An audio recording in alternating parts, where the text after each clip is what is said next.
Hi friends, இன்றைக்கி நம்ம பண்ண போகிறது பன்னீர் மசாலா. அதுக்கு வந்து நான் 200 கிராம் பேக்கெட்டு 3 எடுத்து க்யூபாக கட் பண்ணி வச்சுருக்கேன். எப்படி செய்கிறதுன்னு பார்க்கலாம் வாங்க. நான் பெரிய வெங்காயம் நறுக்கி வச்சுருக்கேன், தக்காளி நறுக்கி வச்சுருக்கேன், பச்சை மிளகாய் 2, ஜீரகம் 1 கை, சோம்பு 1 கை,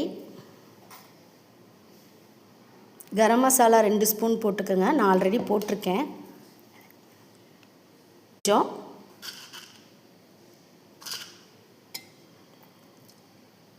இஞ்சி பூண்டு கொஞ்சம் சேர்த்துருக்கேன்.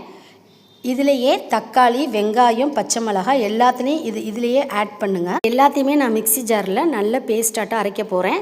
இதில் வந்து ஜீரகம், சோம்பு, மிளகு, இஞ்சி பூண்டு பேஸ்ட்டு, கரம் மசாலா தூள், தக்காளி, வெங்காயம், பச்சை மிளகாய் இதெல்லாம் சேர்த்துருக்கேன். எல்லாத்தையும் நம்ம பேஸ்டாட்டாக அரைச்சிக்கலாம். பற்ற வச்சுட்டு சட்டியில் கொஞ்சம் எண்ணெய் ஊற்றிருக்கேன். இதில் கொஞ்சம் சோம்பு போட்டுக்குங்க. நல்லா பேஸ்டாட்டாக அரைச்சிட்டேன். இப்போ இதை கடாயில் ஊற்றுங்க. தண்ணி ஊற்றி கொஞ்சம் அலசி ஊற்றுங்க.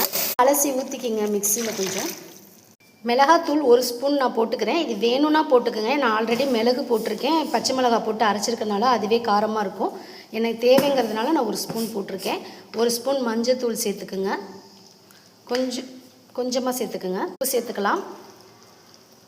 இது நல்லா பச்சை வாசனை வர வரைக்கும் நல்லா வணங்கட்டும். எண்ணெய் பிரிஞ்சு வர வரைக்கும் நல்லா வணக்கி விடுங்க.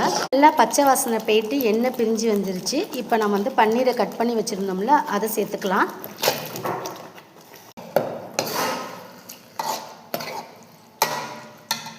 பன்னீர் மசாலா ரெடி ஆயிடுச்சு. இப்போ மல்லித்தலை தூவி இறக்கிடலாம்.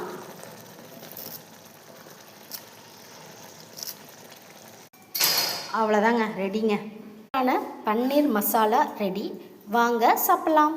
இதை உங்கள் வீட்டில் ட்ரை பண்ணிவிட்டு கமெண்ட்ஸ் பண்ணுங்கள். பாய்.